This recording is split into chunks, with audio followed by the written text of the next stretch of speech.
자, 여호수아서는 여러분 가나안 이 정복에 관련된 그런 말씀이죠. 가나안은 하나님께서 이스라엘 백성들에게 주신 약속의 땅입니다. 하나님은 이 가나안을 정복할 때 가나안에 있는 모든 사람들을 하나님께서 진멸하라고 하나님께서 말씀하셨어요. 가나안에 있는 노인과 여자들과 심지어 아이들에 대해서도 하나님께서 다 죽여라고 말씀하셨는데 많은 사람들이 그렇게 생각하죠. 아니, 아이들과 불효자와 그런 모든 사람들을 다 죽이라고 했으니 세상 사람들이 보기에는 이 여호수아 이 설을 보게 되면 잔인한 전쟁이다. 잔인한 하나님의 말씀이다. 하나님께서 어떻게 이렇게 잔인할 수 있을까? 우리가 인간적으로 생각하게 되면 그렇게 생각할 수 있지만 그러나 여러분 이 가나안 전쟁은 육적인 전쟁이 아니라 바로 영적인 전쟁인 줄 믿습니다. 가나안 땅에 있는 모든 부족들 일곱 부족이 있었는데 여러분 그 일곱 부족은 뭘 상징하냐면 우리 안에 있는 죄들을 상징하고 있어요. 하나님께서는 우리 안에 있는 모든 죄를 다 물리치고 하나님께서는 진멸하기를 원하시는 줄 믿습니다. 우리 죄를 가지고는 하나님 앞에 절대로 우리가 주님 앞에 나갈 수가 없어요. 그래서 하나님 앞에 나갈 수 있는 사람은 우리 안에 있는 모든 죄를 다 죽이고 나가야 되는데 그런데 우리는 우리의 안에 아직도 여전히 죄가 있어요. 그럼에도 불구하고 우리가 하나님 앞에 나올 수 있는 그 이유는 예수 그리스도가 이 땅에 오셔서 우리를 위해서 십자가에서 죽으시고 그리고 우리의 모든 죄를 용서하셨기 때문에 우리가 예수 그리스도를 통해서 담대히 하나님의 보좌 앞에 우리가 나갈 수 있는 줄 믿습니다. 오늘도 십자가의 은혜를 통해서 우리가 하나님과 영적인 교제를 나눌 수가 있는 거예요. 가나안 땅 정복을 보게 되면 우리가 상식적이지 않은 전쟁이다. 우리가 이해할 수 없는 전쟁이다라는 것을 보게 되죠. 우리가 가나안 땅에 들어가서 이스라엘 백성들이 첫 번째 맞이한 전쟁이 여리고 성을 무너뜨리는 것이죠.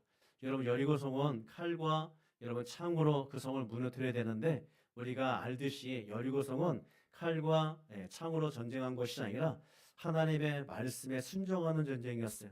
그래서 여리고 성을 하루에 한 바퀴씩 마지막 날 7일째 되는 날 그때는 7바퀴를 돌고 양강나팔을 불고 그 성을 향해서 외쳐라 하면은 외칠 때 하나님께서는 그 성을 무너지게 하는 놀라운 역사를 이루어 나간 줄 믿습니다. 여러분 성을 돈다고 해서 외친다고 해서 성이 무너지겠습니까? 아니죠. 우리 상식적으로 이해가 되지 않는 그런 전쟁이 바로 이 영적인 전쟁 하나님께서 하시는 전쟁은 우리가 이해할 수 없는 그런 전쟁인 줄 믿습니다.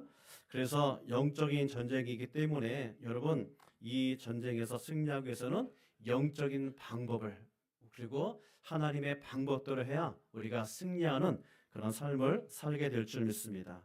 여호수아가 이제 모세의 후계자가 되어서 이스라엘 백성들의 지도자가 되고 그리고 이스라엘 백성들을 가나안 땅으로 인도하는데 모세는 여호수아는 이 가나안 땅 정복을 위해서 어떻게 계획을 세웠냐면 우리가 이 도표를 보는 것처럼 중부 지방을 점령하고 그다음에 남부 지방을 점령하고 북부 지방을 점령하는 그런 계획을 세웠어요. 마치 여러분 6.25 전쟁 때 맥어더 장군이 인천 상륙 작전을 하면서 중간을 점령하고 남부 지방에 있는 사람들을 죽이고 북부에 있는 사람들을 몰아내는 그런 전쟁을 벌이지 않았습니까?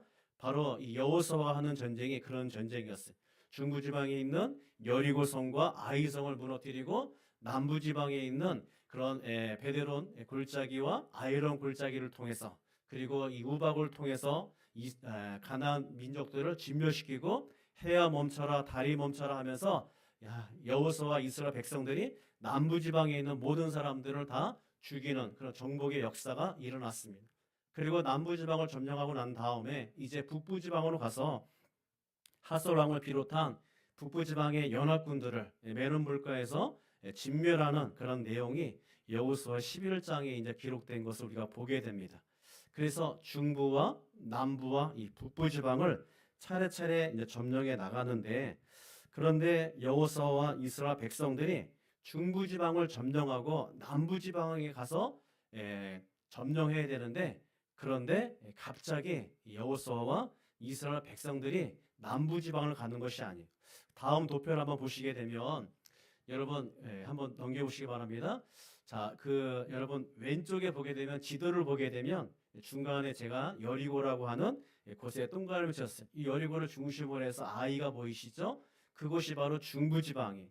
그리고 난 다음에 아얄론 골짜기를 통해서 남부지방을 점령해야 되는데, 그런데 갑자기 이스라엘 백성들이 중부지방을 점령하고 난 다음에 북쪽으로 올라갔다는 겁니다. 북쪽이 어디냐면 에벨산과 그리심 산이에요.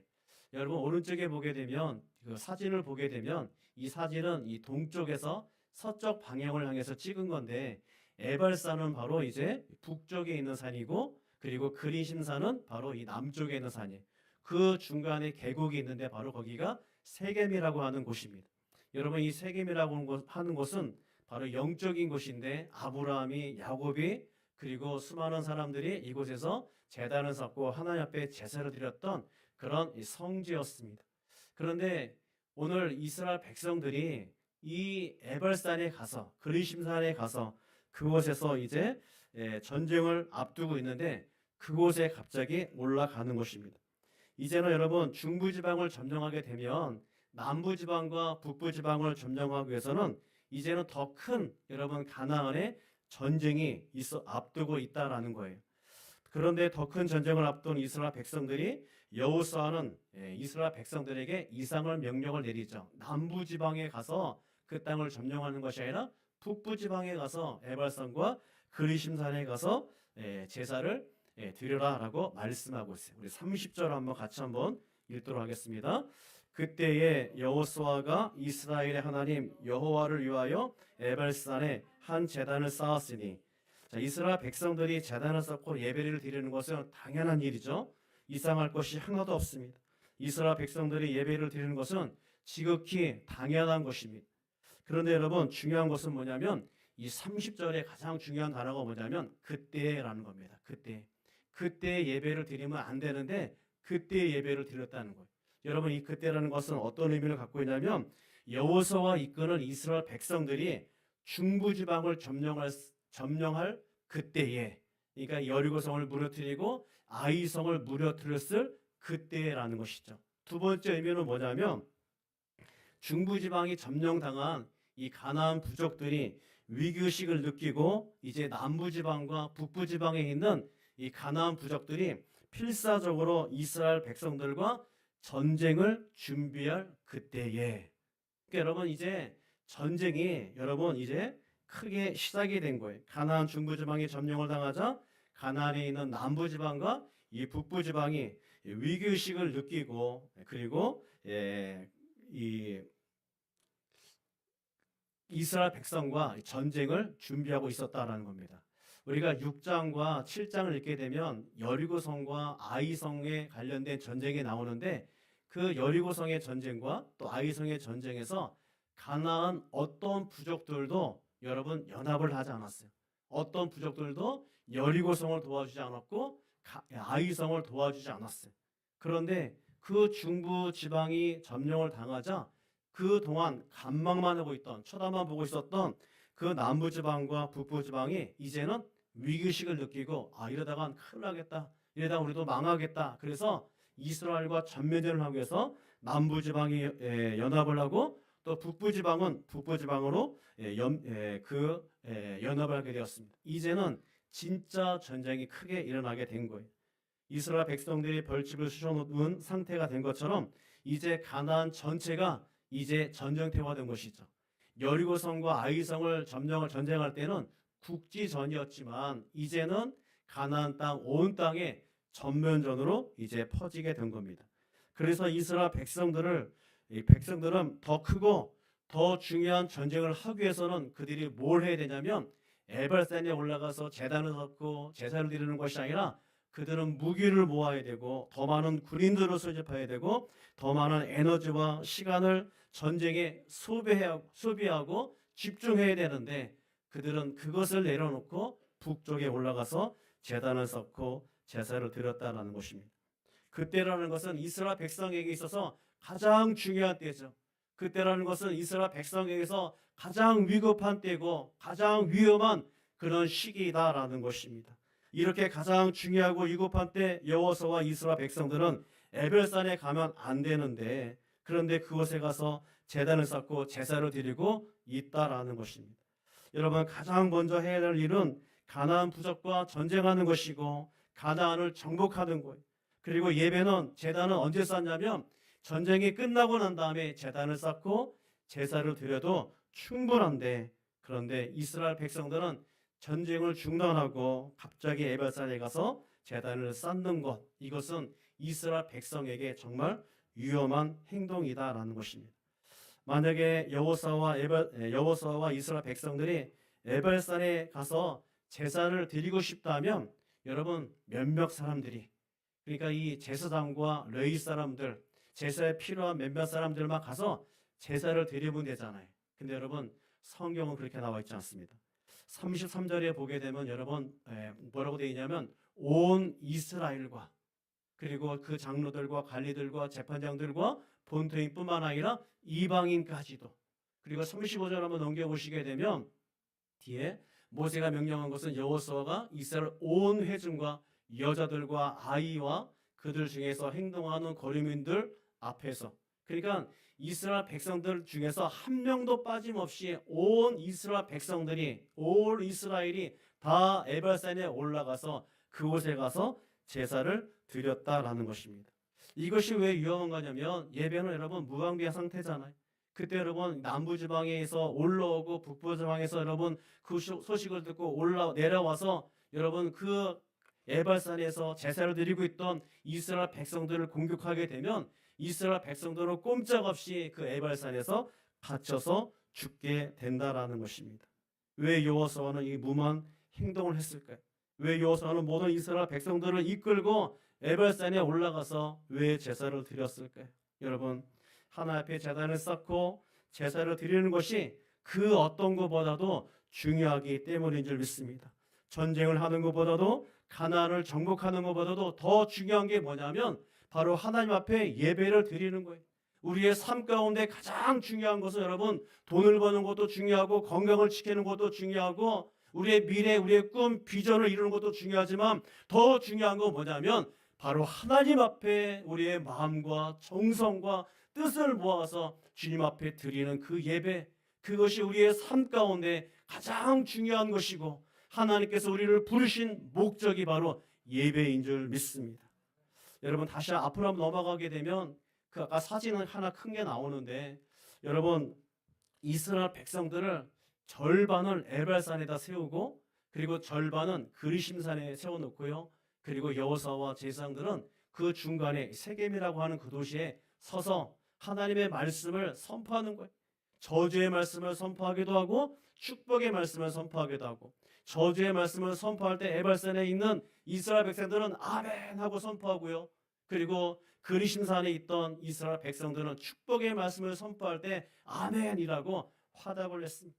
그래서 하나님의 말씀이 우리의 삶의 가장 중요한 것이고 우선시 되는 것이고 우리의 삶을 이끌 바로 핵심이 바로 하나님의 말씀이다, 예배다라는 것을 그들이 고백하게 되었습니다. 에발산에서 제단을 쌓고 제사를 드리는 것은 바로 하나님께서 모세에게 명령하셨던 것이었어요. 우리 신명기 11장 29절 같이 한번 읽도록 하겠습니다. 내 하나님 여호와께서 내가 가서 차지할 땅으로 너를 인도하여 들이실 때 너는 그리심산에서 축복을 선포하고 에발산에서 저주를 선포하라. 이미 광야에서 하나님께서는 모세를 통해서 가나안 땅에 들어가거든 그곳에서 에발산에서 하나님의 말씀에 저주의 말씀을 선포하고 그리심산을 향해서 축복의 말씀을 선포하고 그곳에서 제단을 쌓고 하나님을 섬길 것을, 예배할 것을 모세를 통해서 하나님께서 말씀하셨어요. 아까 지도를 보는 것처럼 여러분 여리고와 아이송에서 여러분 에발산까지가 바로 30마일 48km가 되는 먼 거리인데 그곳까지 가다가는 여러분 많은 어려움을 당할 수가 있다는 겁니다. 그리고 하나님께서 지금 여러분 신명기 11장 29절에 얘기한 것처럼 하나님께서는 제단을 쌓고 제사를 드리는 것에 대해서 장소는 얘기하셨지만 뭘 얘기하지 않았어요? 시간에 대해서 말씀하지 않았어요. 그러면 여호수아와 이스라엘 백성들은 인간적으로 지혜롭게 행동하려면 그냥 여러분 정복이 끝나고 난 다음에 중부지방을 점령하고 남부지방을 점령하고 북부지방을 점령하는 7년 동안의 그 전쟁을 끝마치고 이스라엘 백성들은 에발산에 가서 제사를 드려도 되는데, 그런데 이스라엘 백성들은 중부지방을 점령하고 난 다음에 그들은 북부를 향해서 에발산에 올라가서 하나님 제단을 쌓고 하나님 앞에 제사를 드리게 되었다라는 것입니다. 여러분, 왜 가장 급하고 바쁠 때 가장 위급하고 중요한 전쟁을 앞두고 이스라엘 백성들이 예배를 드린 것은 제사를 드린 것은 예배가 우리의 삶에 가장 중요한 것이고 예배의 성공이 우리의 삶의 성공이요 예배의 성공이 바로 전쟁의 승리라는 것을 이어서 알았기 때문인 줄 믿습니다. 여러분, 이 전쟁은 인간의 능력이 있기 때문에 전쟁에서 승리하는 거 아니에요. 여러분, 이스라엘 백성들은 430년 동안 노예로 살아왔던 사람, 한 번도 전쟁을 해보지 못했던 사람들이고 그들은 군대가 조직이 되지 않았던 사람이고 무기도 없었던 그런 무능한 사람들이었는데 그들이 가나안 땅을 정복할 수 있었던 것은 하나님께서 내가 너와 함께 하겠다라고 하시는 그 여호와서의 말씀을 통해서 하나님께서는 이스라엘 백성들과 함께 하셔서 그 가나안 땅을 정복하게 하신 거예요. 여러분, 하나님이 함께 하신다는 것을 믿음으로 우리가 고백할 때 무엇으로 고백하겠습니까? 그것이 바로 예배 아니겠어요? 여러분, 하나님은 이 전쟁이 바로 하나님께 속한 전쟁이요 나의 힘과 나의 지혜와 나의 능력으로 하는 것이 아니라 여호와의 힘과 여호와의 능력을 하는 전쟁이라면 모든 것을 주님께 맡겨야 되는 전쟁 아니겠습니까? 그러기 위해서는 예배를 드려야죠. 하나님 앞에 나아가야죠. 하나님 앞에 나아갈 때 바로 이스라엘 백성들은 가나안에 승리하는 놀라운 역사를 이루어 나간 줄 믿습니다. 여러분, 하나님의 사람들은요 다 공통된 것이 뭐냐면 바로 예배의 사람들이었어요. 여러분, 우리가 아브라함을 하게 되면 믿음의 조상, 믿음의 사람이라고 얘기하죠. 근데 여러분, 성경을 창세기 12장부터 25장까지 쭉 읽게 되면 의외로 아브라함은 그 누구보다도 제단을 많이 쌓았던 사람이에요. 제단을 쌓았다는 것은 예배를 드렸다는 것이죠. 여러분, 가나안 땅에 그가 하란 땅에서 가나안 땅으로 돌아오자마자 이 세겜에서 그가 제사를 드렸고 밑으로 내려가면서 아이라는 곳에서 제사를 드렸고 이집트에 갔다가 다시 올라와서 베델이라고 하는 곳에서 또 제사를 드렸고 헤브론에 올라가서 제사를 드리고 마지막에는 이삭을 데리고 모리아 산에 가서 제사를 드렸다. 총 5번이나 성경에 기록된 거예요. 여러분, 성경에서 5번이나 예배를 드렸다고 하는 기록이 나왔다는 것은 이 아브라함은 그 누구보다도 예배를 많이 드렸다는 것이죠.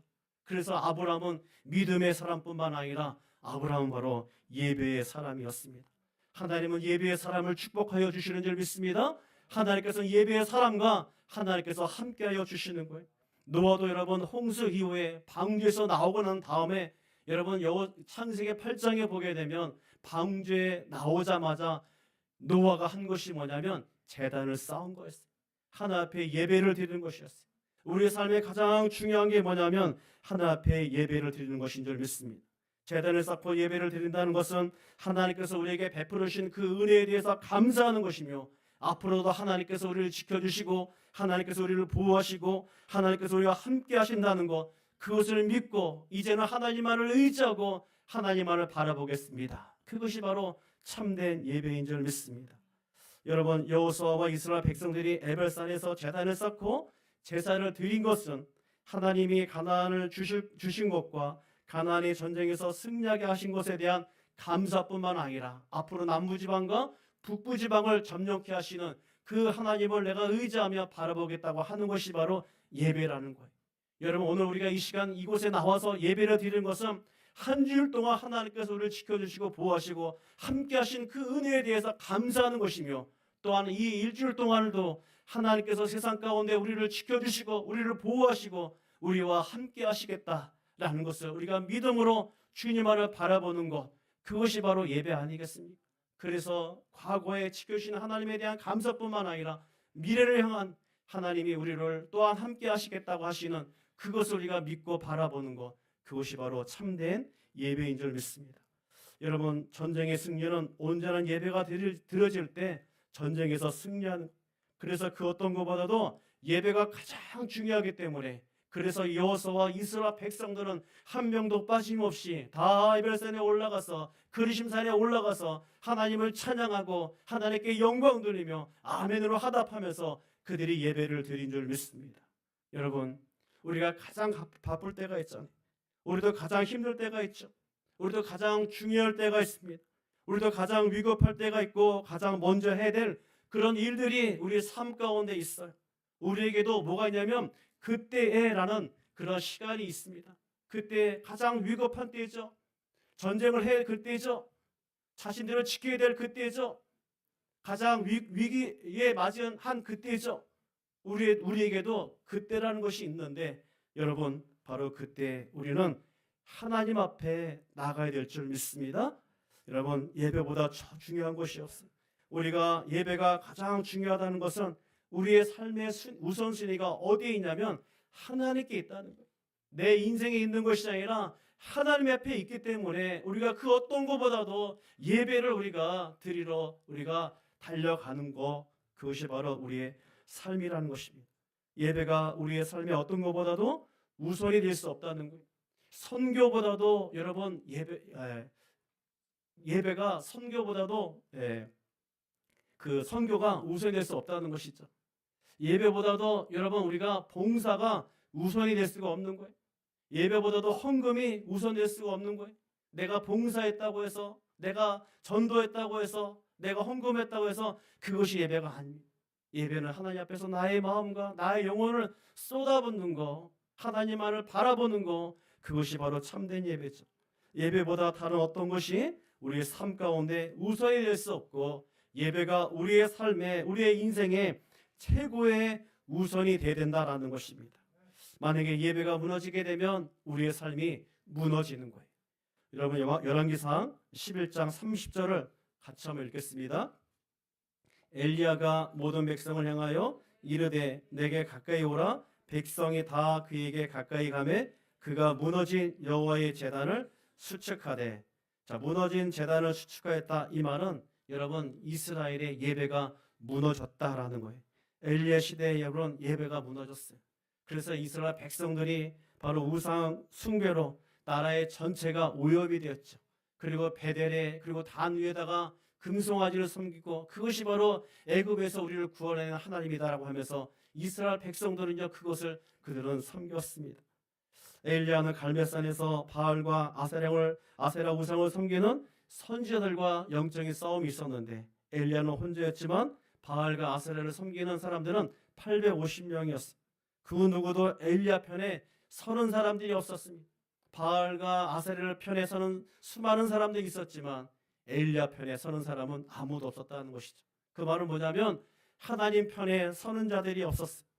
여호와의 제단이 무너졌을 때 하나님과의 관계가 무너지게 된 것이고 하나님과의 관계가 무너지니까 하늘 문이 닫히게 된 줄 믿습니다. 그래서 여러분 예배가 무너지고 하나님의 관계가 깨어지고 그래서 하늘 문이 닫히다 보니까 3년 6개월 동안 이스라엘 땅에 비가 내리지 않게 되었다라는 것입니다. 하나님의 관계가 무너지면 하늘의 문이 닫히게 되고 은혜와 축복의 문이 닫히게 되는 줄 믿습니다. 엘리야는 하늘 문을 열기 위해서 무너진 제단을 수축했다는 거예요. 다시 예배를 회복했다라는 것이죠. 엘리야가 여호와의 제단을 예배를 다시 회복했을 때 닫혔던 하늘의 문이 열렸고 내리지 않았던 비가 3년 6개월 만에 이스라엘 땅에 내리게 된 것을 우리가 보게 됩니다. 하나님은 예배를 통해서 하늘 문을 열기도 하시고 닫기도 하시는 분이셔요.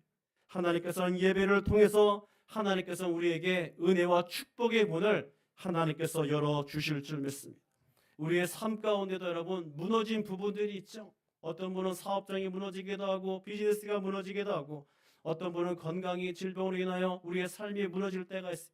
우리의 미래에 어떤 계획을 세워놓은 것, 비전과 꿈들이 어떨 때는 무너질 때가 있어요. 내가 원하는 것들, 내가 정말 필요한 것들이 우리의 삶 가운데 무너질 때가 있다라는 것입니다. 자녀가 무너지기도 하고 가정이 무너지기도 하고 우리의 인생의 수많은 것들이 여러분 무너질 때가 있어요. 사람과 관계성이 무너질 때가 있어요. 그 외에 우리가 힘들어하는 수많은 부분들이 있죠. 누구에게나 다 한 가지씩은 무너지는 부분이 있어요. 목회자라고 해서 여러분 무너지지 않는 부분이 없는 거 아닙니다. 다 누구나 우리의 인생은 무너진 부분이 있어요. 그런데 여러분 그 무너진 부분들을 우리가 회복하기 위해서는 그 부분을 쌓는 것이 아니라 예배를 회복할 때 하나님께서 무너진 부분들을 주님께서 회복하여 주시고 하나님께서 그 부분들을 하나님의 놀라운 축복으로 하나님께서 역사하여 주실 줄 믿습니다. 우리가 문제가 생기거나 무너진 부분이 있다면 우리가 가장 먼저 해야 될 그 일은 바로 예배를 회복하는 것인 줄 믿습니다. 예배가 회복될 때 우리의 무너진 부분들이 회복이 될 줄 믿습니다. 예배가 회복될 때 하늘의 문이 열리고, 예배가 회복될 때 은혜의 문이 열리고, 예배가 회복될 때 기적과 축복의 문이 열리고, 예배가 회복될 때 영적 전쟁에서 승리하는 놀라운 축복의 역사가 이루어질 줄 믿습니다. 2025년도 우리가 새해가 시작되었는데, 여러분, 우리가 가장 먼저 해야 될 것이 뭐냐면 무너진 우리 영적인 부분들, 무너진 우리의 예배를 다시 한번 수축해 나가는, 그래서 하나님께서 2025년도에 예배를 통해서 회복되는 하나님의 놀라운 축복들을 우리가 경험하는 주님의 백성, 하나님의 자녀가 되기를 주의 이름으로 축원합니다. 아멘.